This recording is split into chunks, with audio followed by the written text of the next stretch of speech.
জনগণের সম্পদ চুরি করেছে ওরা, লুণ্ঠন করেছে ওরা, দেশের সম্পদ বিদেশে পাচার করেছে ওরা।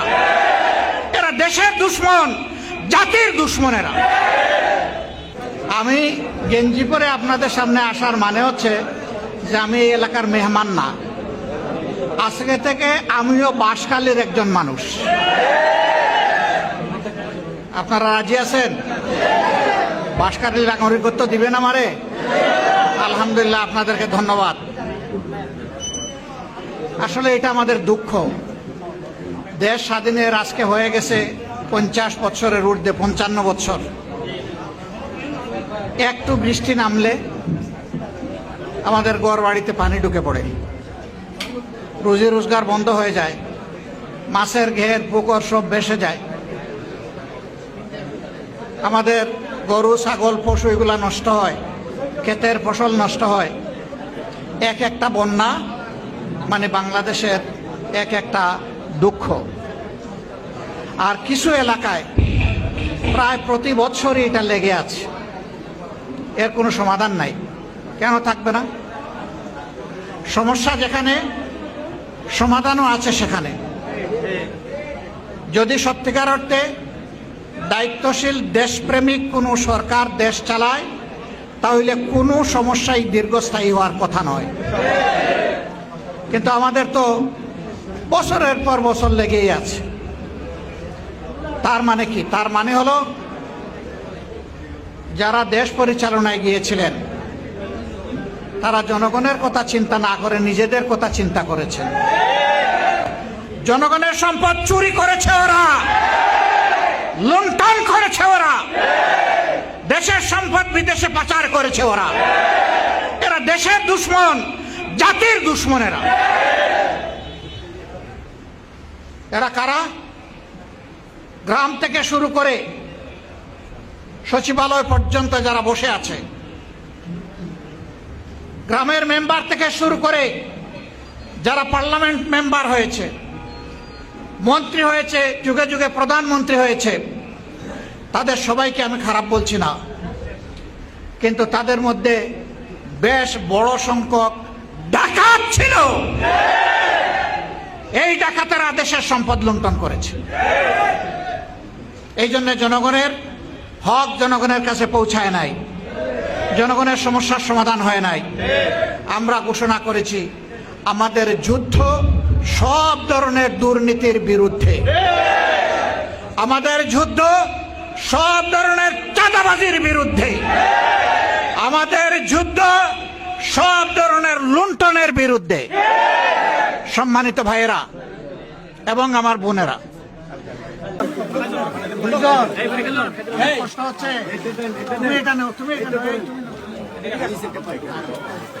ইবারার এমপি জহিরুল ইসলাম বলে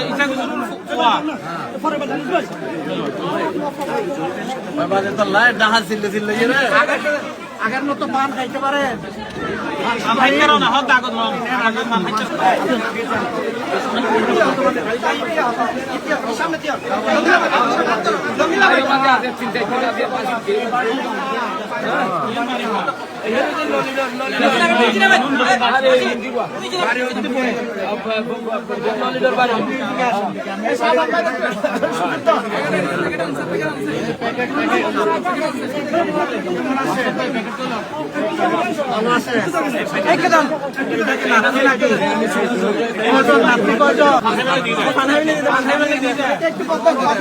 আমি তো বিএনপি সভাপতি, ইসলামপুর ইউনিয়ন বিএনপি সভাপতি। আমি আমার উপর নির্দেশ, এমপি সাহেবের নির্দেশ যে বন্যার্থ মানুষের পাশে আমরা দাঁড়াইতাম, যে আমরা এসে আপনারা দেখার লাগিয়া আর আরো দেখবো। আর সরকারও অবশ্যই আমরা আবেদন করবো যে এই যে ক্ষতিগ্রস্ত যে মানুষ যে বন্যায় ভারতের সাইডে আমাদের মহাবিল গ্রাম থেকে অত্র এলাকায় বন্যায় প্লাবিত হইয়া বাড়িঘর শহরে ক্ষতিগ্রস্ত হইয়া আমরা এমপি সাহেব আলহাজ আলী মুজিবুর রহমান সাহেবকে আমরা এটা বিষয়টা আমরা জানাইনি। ওগুলো আপাতত রাখো। আর তোমার একবারে বাড়িতে যখন যে বিএনপি সহ যে এরকম দিয়ে আবার খবর আমরা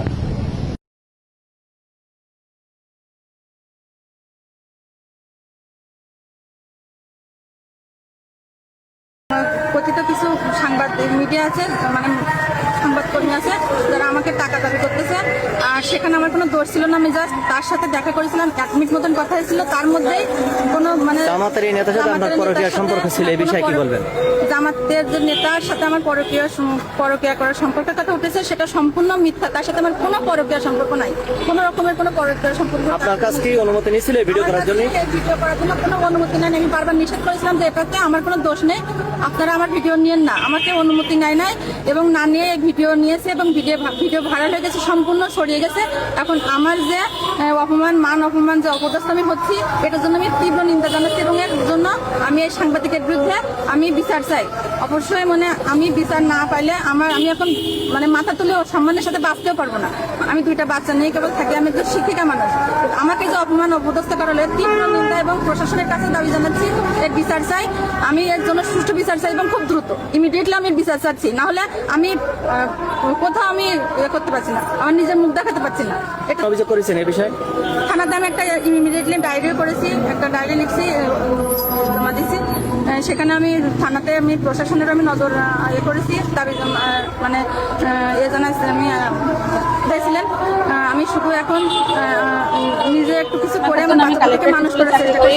এই হলো অবস্থা। পিবিআই বাগেরহাট কর্মরত ছিলেন। রিসেন্ট আমার হাজবেন্ডের নামে আমি কিছু টাকা পয়সা দান করবো বলে একজন সামাজিক যোগাযোগ মাধ্যমে কাজ করে, তার সাথে আমার মানে কথা হয় ফেসবুক মাধ্যমে। এবং উনি এর কথা শোনার পরে তার পার্সোনাল লাইফ আমার কাছে কিছু শেয়ার করে, তার ওয়াইফের সাথে পারিবারিক দ্বন্দ্ব নিয়ে। এটার জন্য আমি তাকে সান্ত্বনা দিই, কারণ আমি একজন ডিপ্রেশন মানুষ, এই কারণে তার কষ্টটা বুঝতে পারি, এজন্য এই বুঝে আমি সান্ত্বনা দেওয়ার চেষ্টা করি। তারপরে 2 একটা কথা বলি, কিছু কথা হয় তার সাথে ফেসবুকে মানে মেসেজ হয়। এরপরে আমাকে মানে কালকে দেখা করার কথা বলে রাজাক পার্কে দেখা করার কথা বলে আমাকে বিভিন্ন ভাবে হেনস্থা করে, আমার মানে মারা ধরা করে ওখানে, এবং ভিডিও ফেসবুক মানে ভাইরাল করেছে। আমার 2টা বাচ্চা আছে, তাদের নিয়ে মৃত্যু ছাড়া কোনো উপায় নেই। যে অবস্থা আমার বেঁচে থাকা, আমি যদি একা মরে যাই, আমার বাচ্চা 2টোকে নিয়ে আমার আত্মহত্যা করা ছাড়া কোনো পথ নেই। যে অবস্থা আমি কোথাও মুখ দেখাতে পারতেছি না। এখন যারা করেছে, যারা যুক্ত আছে, আমি তাদের উপযুক্ত বিচার চাই। আর আমার মান সম্মান যে চলে গেছে, এর দায় কে নেবে? আমি কিভাবে সম্মানের সাথে বাঁচবো এখন? আমার হাজবেন্ড একজন অফিসে ছিল, সৎ অফিসে ছিল, তার বিরুদ্ধে কখনো কোনো অভিযোগ আনতে পারিনি কেউ। তার স্ত্রী হিসেবে আমি মাথা উঁচু করে শুধু বাঁচতে চেয়েছিলাম, বাচ্চা 2টোকে মানুষ করতে চেয়েছিলাম। কিন্তু এই যে অবস্থা করলো, এই যে আমি পত্রিকার নিউজ মাধ্যমকে নিষেধ করছিলাম, তারা এইভাবে ছাড়াই দিয়েছে, আমি এখন কিভাবে বাঁচবো?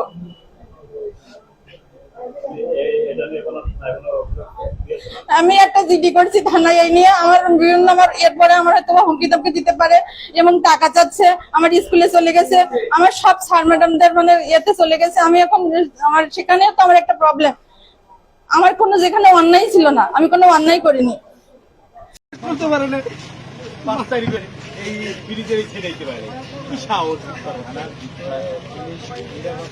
ভালো মানুষের জন্য যদি হয়তো তাইলে হয়তো সুরের জন্য আইসা আমাদের সহকর্মী কি অপরাধ করছে আমাদের সহকর্মী?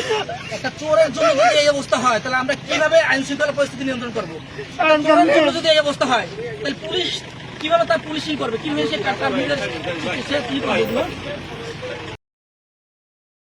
একটি লজ্জাজনক ঘটনা ঘটে গেল বরিশালে।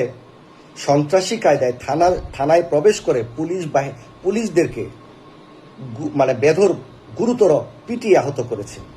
কারণ একজন মাদক ব্যবসায়ীকে তারা গ্রেপ্তার করেছিল।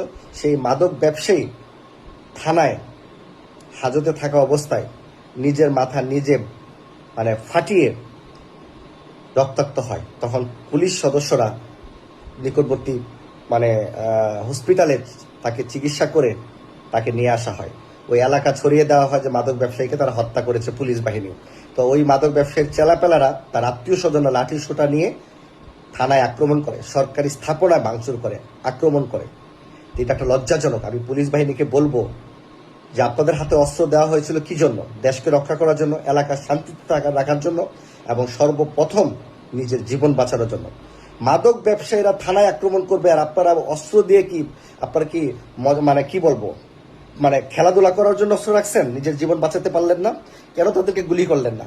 গুলি করে সারকার করে দিতেন। আপনারা তো 5ই আগস্টের আগের পুলিশ না, 5ই আগস্টের পরের পুলিশ। আপনারা জনগণের পছন্দের পুলিশ, বাংলাদেশের রাষ্ট্রীয় পুলিশ আপনারা। কেন মাদক? এখন আমরা চাই দ্রুততম ওই এলাকা মাদক নির্মূল হবে। শূন্য কোঠায় চলে আসবে। প্রয়োজন হলে তাদের বুক ঝারঝা করে দিবেন যদি আপনাদের উপর আক্রমণ করে। এটাই আমরা চাই, মাদক নির্মম বাংলাদেশ চাই, মাদক মুক্ত বাংলাদেশ চাই। পুলিশ বাহিনীকে বলবো আপনারা আরো কঠোর হস্তক্ষেপ দমন করবেন। অস্ত্র দেওয়া হয়েছে, নিজের জীবন আগে বাঁচাবেন, তারপর হলো সব কথা।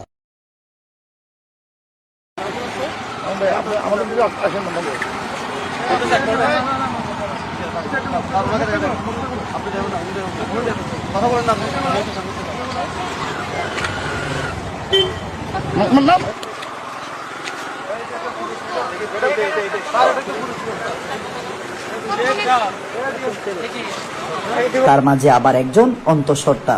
কথাবার্তার এক পর্যায়ে সন্দেহ হলে গাড়ি থেকে নামিয়ে চেক করা হয়। দেখা যায় অন্তঃসত্ত্বা কোন মেয়ে না, ছেলে হয়ে মেয়ে সেজে মাদক পাচার করছে।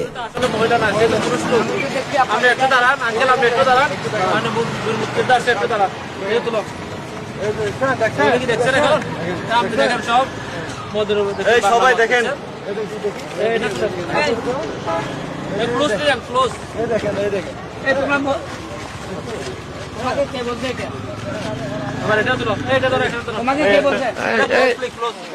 মামুন নিচে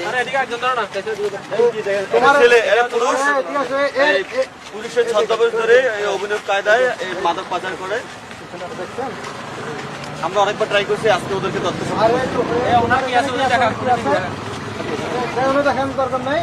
আপনার কাছে কি আছে?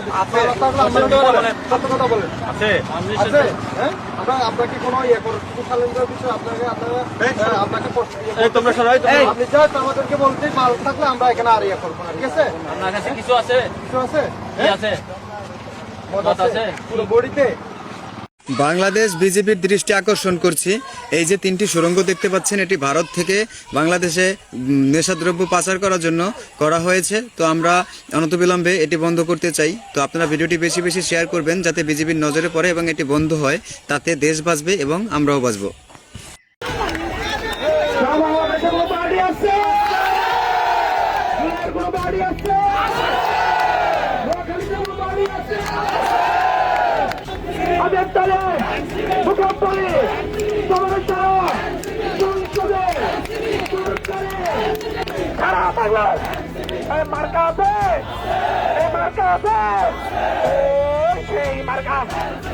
বাংলাদেশে কোনো লিস্টিক আছে?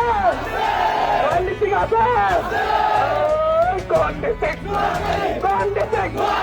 সবাই দিও, সবাই দিও, সবাই দিও, বিবাহ হবে, বিবাহ হবে,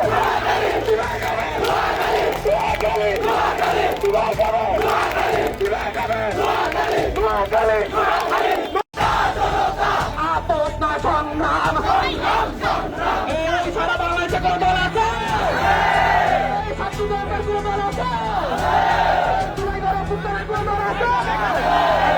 একসাথে একসাথে এমটিভি এমটিভি ইনকিলাব ইনকিলাব ইনকিলাব ইনকিলাব।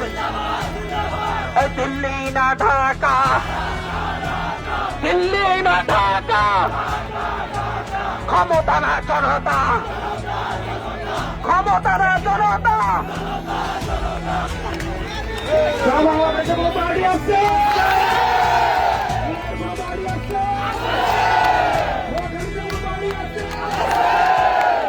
শেখ হাসিনা দিল্লিতে আশ্রিত অবস্থায় আছেন।